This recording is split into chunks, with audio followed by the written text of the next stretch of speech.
Colorado families, this week on Community Chat, Hagen Nares PLC truck wreck and brain injury lawyers is interviewing Alicia Hewit Miller, owner of Alicia Squared, HR and marketing consultants. Alicia is a true leader in our community. She is a board member, director, and event planner for a number of organizations that empower women and entrepreneurs. She is here to talk about her journey starting Alicia Squared, what it is like to be a client of hers, and a tip for some of our local small businesses. Welcome, Alicia. How are you doing? I am doing very well. Caitlin, thank you so much for having me. I'm really excited to be here. I love any opportunity to be able to share my story and share how I can help people because that's really what I'm all about. So, Well, that's fantastic. So you do both marketing and HR, and one of the yeah. things with that is that you may say is a dime a dozen. There's a lot of companies out there, but it's your background that really gives you the reason why you're the expert in this. So I'd love to just start. What is your journey to Yeah. starting Alicia Square? Yeah, absolutely. So I like to consider myself a bit of a unicorn in the present world with what I'm doing, and I'll explain a little bit about why and how I got there. So I am proud to be a Colorado native. So I am a fourth generation Colorado native, hailing from Fort Collins, Colorado. Whoop whoop, go Rams! Um, so I love where I live. And so now the opportunity to be an entrepreneur and make an impact in a community that is so close to my heart is incredible. And I don't even have words for that. But before I was able to do that, I actually had a really lengthy 15-ish, almost 16-year career in the corporate insurance world. So what was supposed to just be a job to get me through college because my mom worked for an insurance company for 46 years, the same one. It was, that was my in. And it was initially just, again, a job to get me through college because I was out on my own at 19, supporting myself, working full time, going to college at night. That's just kind of a little indicator of the type of person that I am. I was ready to hit the ground running at that age. And so, yeah, for whatever reasons, I landed in that space for a bit longer than intended, but I've done really every side of insurance. So I've done underwriting. Caitlin, I was just telling you a little bit about my time in claims and pre-litigation and arbitration, where I was actually mediating between all the major carriers. So, when they couldn't agree on how to settle a claim, it would come to me and I would investigate it, investigate the evidence, and then say, hey, State Farm, Geico, whoever it is, you win, this is how much you have to award, and all of that stuff. Mhm. So although I didn't intend to be in that space that long, I'm fortunate that I gained an incredible amount of experience, that it's invaluable at this stage of the game. So my last job, which you'll notice I can't even say that word, I always spell it. Somebody pointed that out to me the other day. They're like, you always spell that. I do, yeah. So my last job was the last 2-ish years of my career. I was actually front lines, as we call it in insurance. So I was assistant office manager and selling insurance Mhm. in an agency, $1 million round table, very successful agency in Northern Colorado. And that was one of my favorite roles in insurance, but it was also one of the most difficult because I really realized in that role, having people at my desk face to face that were getting denied, claims and, seeing unfavorable results of an accident or whatever the case may be, a homeowner's claim, whatever the case may be, and me having zero control over that. Right. Yeah. Even if it was their fault, quote unquote, you didn't have the coverage because you declined it or whatever. I hated that feeling. And Caitlin, I know you're on the other side of the coin where you're Yeah. fighting for those people and those things. Something clicked in me that, I wanted to do something different. And so with a little encouragement of a childhood friend that I've known since third grade, who took the leap as an entrepreneur a couple years prior, she really thought that I would be a better fit in that world in small business. And so I left my job in February of 2020, went on a vacation, came back in March and was ready to go. And what do you know? We all know what happened in March of 2020. So I left my security blanket of 15 years and landed myself, with 0 clients at the very start of a pandemic. So I am a COVID-born entrepreneur. Alicia Squared is a COVID-born business, a COVID baby business. And so, at the time I was totally freaked out. Now I can look back and hindsight is amazing of what I was able to push through. And I am so grateful that I started during that time because I learned a lot of what not to do. And Yeah. I'm able to bring such a different perspective too to my clients. I've grown and built a business during COVID, plus this big business background that I can bring to small business. I just absolutely love what I do because couple things that I learned, in COVID not to do is put all your eggs in one basket. So I know that we're talking about tips later, but I'm just going to throw that in there as a tip on diversifying your income. It's important, right? And that's how successful people remain successful and have generational wealth and inheritance to pass down because they're diversifying streams of income. So that was one thing I learned, right? Because people thought they had the most secure thing in the world, right? And it all crumbled down. And so whether that was a job or owning your own business, right? I saw people that had owned a business for decades fall, right? Mm-hmm. I had people that started right before me, with me, after me that have fallen. And now that I know what it takes, I don't want to see that. I was boots on the ground during COVID and still going to ribbon cuttings. People were still opening businesses during COVID. They had this plan far before COVID was a thing. We can't just stop doing that. So anyway, that's part of my journey and what led me up and getting through COVID. So I actually started as a virtual assistant. Alicia Squared actually started as a virtual assistant agency. So I was helping clients virtually, which that was a perk of COVID. Yep. My very first client was a digital marketing agency and business coaching firm. And so I find that to be not coincidence as well. So working for a coach right at the start of COVID, all Mm-hmm. the things really aligned and, really enhanced the marketing skills and abilities that I can bring for my clients as well. So started off doing that, working inboxes, working tasks, all of that. Quickly learned, hated that. It was a great jumping off point from corporate to entrepreneurship, but I knew that I just had so much more to bring to the table. So I have a degree in organizational management and human resources and a psychology minor.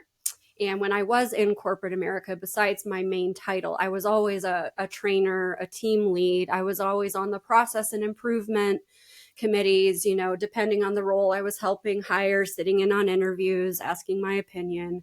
I did a lot of training. I created a lot of training manuals and such from scratch. You're working for really big corporations in my JOBs, but honestly, they were so old and so big that actual, processes and all of that were so outdated. And so it was coming in with a fresh perspective. And so that's where I was able to pivot into the HR and marketing consulting at the end of 2021. I did that and rebranded Alicia Squared as HR and marketing consulting. And so what that looks like is me working with, I work with a lot of different types of small businesses, but my ideal client is really what we call the solopreneur. So an entrepreneur that has been running their business by themselves. And for however long that may be, I work with people that have been in business not very long to many years and are ready to scale. And make that first hire. So they've taken the first big leap, as I say, of starting their business, and then the second big leap of realizing they're ready to hire. So that's where I can come in because, as we know, right, at that level, whatever they're doing, if they are an acupuncturist or a digital marketing agency, whatever it is, they're really good at what they do. But I've yet to encounter someone that really, really knew HR too. And so, they know enough. People know enough. They know a little bit about it. They think like, ooh, scary. Ooh, those are just people that fire people. And that's, so much more than that. There's a lot of parts of HR that I don't particularly love. And that's why I have partners for it. But it's all very important. And, my big thing and part of what it's like working with Alicia Squared is you're going to be getting a lot of education. That's where it starts, of educating. Like, that's actually, you can't just hire anybody as a 1099. There's another tip. I'm just going to interweave all of these, Caitlin, if that's No, we'll okay. take it. Okay, perfect. So that's a huge tip. That's going to be probably my biggest tip of, we can't just make everybody a 1099. That's just simply not how it works. There's actually a test, a qualifying test to see if they qualify as a 1099 or if in fact they should be a W-2 employee, because we have, what I love what's happening right now because of COVID, the entrepreneurial spirit is so strong in America. We have so many people starting businesses. I love it. I love it. I love it. I love it. But there's so many people making really critical mistakes because they just don't know what they don't know. And it's on us as the employer to has the burden of establishing the test that they, don't have a set time frame to work. They don't have control over certain things. So there is a distinctive test. I'll actually put it in the show notes if I can grab it from you, because we had to do it as well. But it's on it's our burden, and you better know that in our 1099 agreement, we satisfy the burden by them signing off on it. But it's definitely important. That's one of the reasons why I think people need to talk to you, is because as entrepreneurs, we get so excited about growing the business. We love the growth. We love seeing that vision, but it's the minute day-to-day operations, the making sure that we're complying with the HR. That isn't the sexy part of it. No, it's not. We got to do it. And you, unfortunately, you love it. So that's great. So let's hook up with you. So, I love, my whole thing. And when I work with my clients, and, let's full transparency, it's a journey working with me too. I've had tears, to pure joy and excitement. We ride the whole roller coaster because it's like, oh crap, I thought I was doing this right. Or I had this whole plan of a huge team of 1099s. I'd never have to pay benefits and it's going to be great. And it's like, in theory, yes. In theory, yes, but in actuality, no. So I can give a great example right now. Uber. I don't know if you've heard about the lawsuit going on with Uber, but they yep. And it's a they just settled in California, and now every state's going to cross sue. We know this is going to happen. And beyond the United States, I mean, this is going to be probably global. Who knows? I don't know, but labor and employment's different everywhere. But for sure in the US, every state's going to end up cross suing. But Uber, who we think should know, right, and should have a team and should have all these things done properly, was classifying everybody as 1099s, and now they have to back pay not only payroll taxes but benefits, qualifying benefits back to 2012 is what they settled on. Yes, this could very well bankrupt Uber. It will have great implications on the PI world, that they're no longer could have the defense that they're independent contractors. That they are in the course and scope of employment. And so that's going to have a big impact for us. Exactly. And that's, and you nailed it too. The part of what I teach people is that it is on you, whether you meant to make the mistake or you did. If it was intentional or not, the government doesn't care. They're going to say, cool, don't do it moving forward, but also here's your bill. Yeah. And this is what you owe us and your employees if we're talking benefits. So yeah, it's not on the 1099s, even if you have a contract in place, right, Caitlin? Yes, I always encourage you to have contracts in place, but you better be working with an attorney to make sure they're actually legally sound, because they mean nothing if they aren't legally sound. Yeah. And, a hot topic right now, speaking of even contracts, are non-competes. We have so many people throwing non-competes out there, and for listeners, non-competes are, in a nutshell, basically, if you have somebody coming to work for you, you have them sign something saying that if they stop working for you within X amount of time, they can't, I mean, depending on the non-compete, some non-competes say you can't do that type of work at all for 2 years, 3 years, 6 months, whatever the case may be.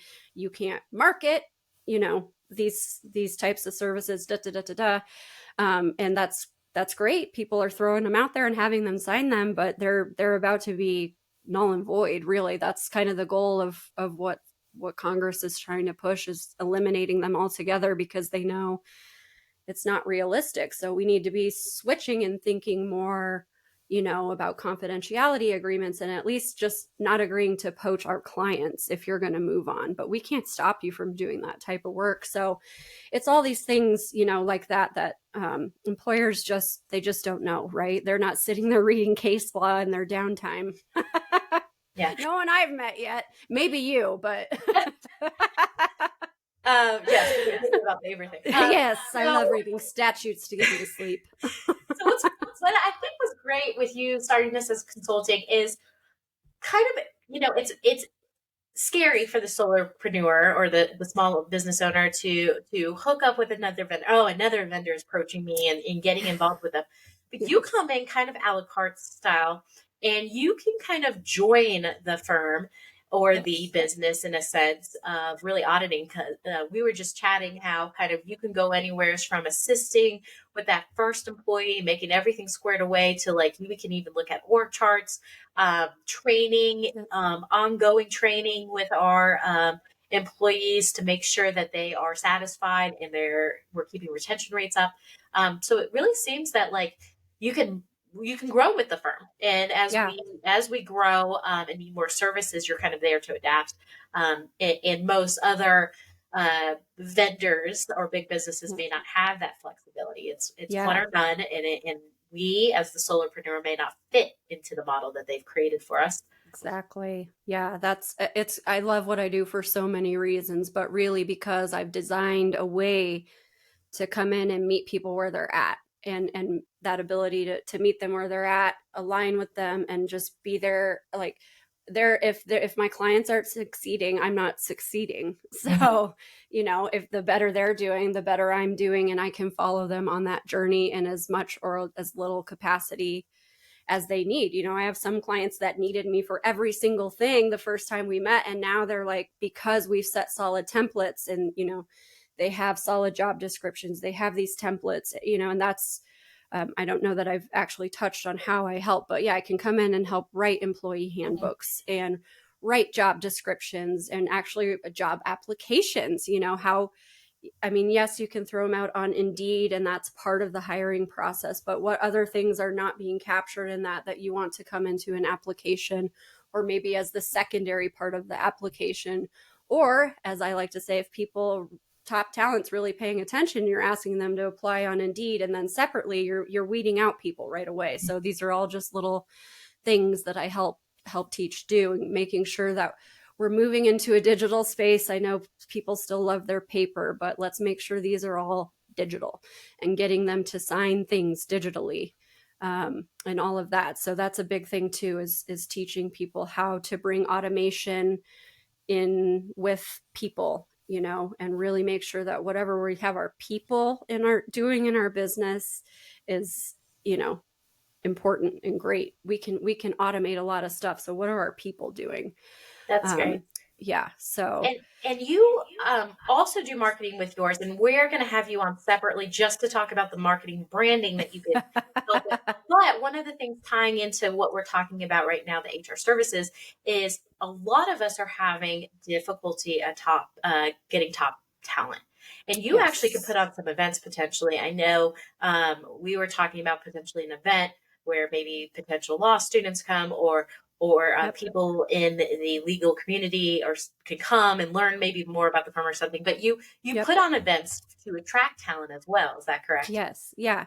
My whole goal with Alicia Squared and my clients is to help them attract and retain top talent and clients. So if we're talking marketing is all the clients too, because we know if you've got a toxic culture, it's all about culture. What is your culture of your business?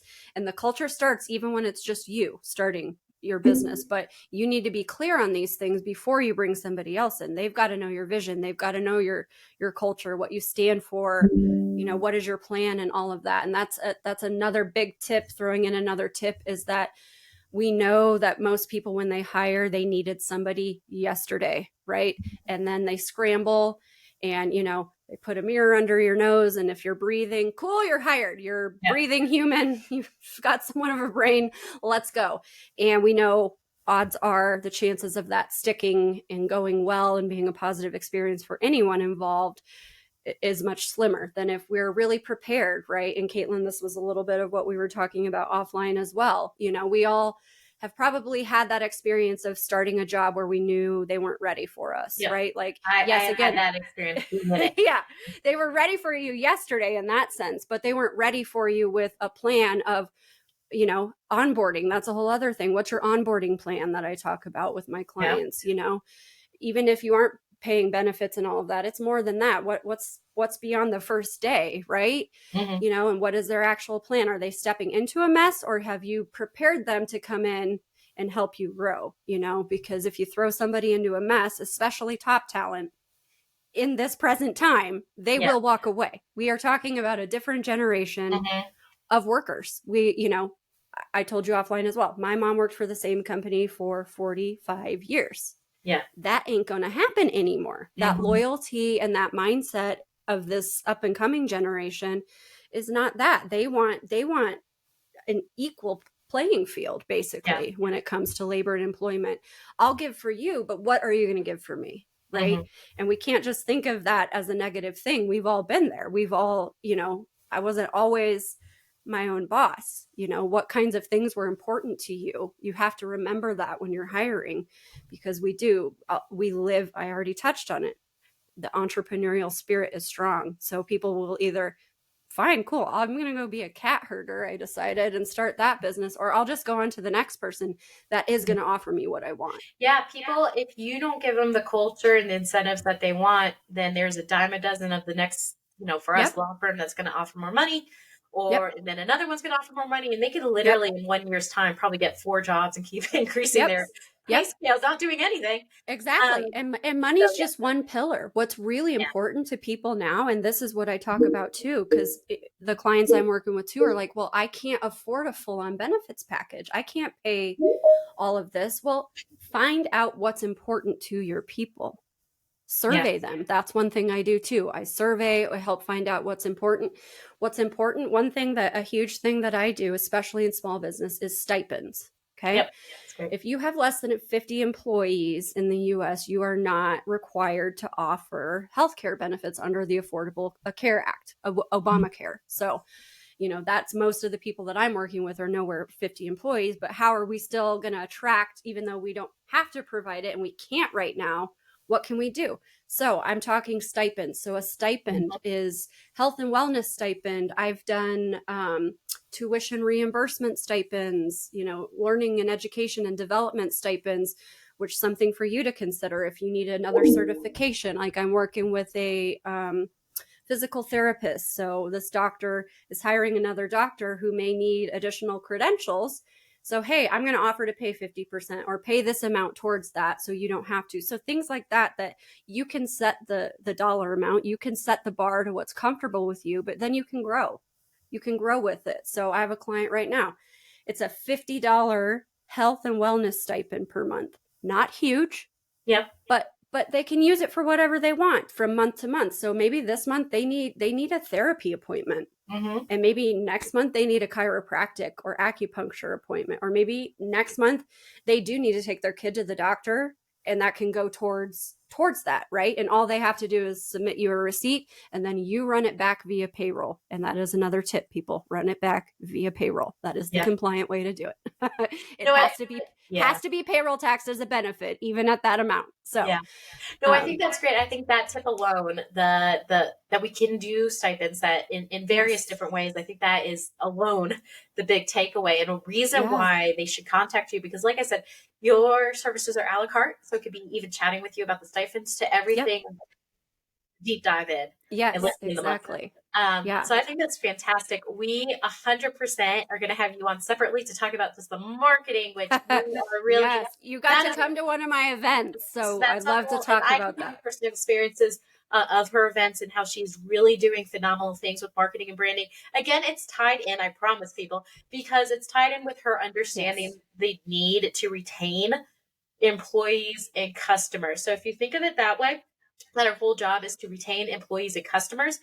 That is why she's going to focus very heavily on the type of marketing you do. So we want to have a separate chat about that. But I wanted to tie it in so people could expect that. Well, just to end on that Yeah. really quickly, the way to think about it is that if you've got a toxic culture, and we've worked in toxic cultures, what are you going to attract?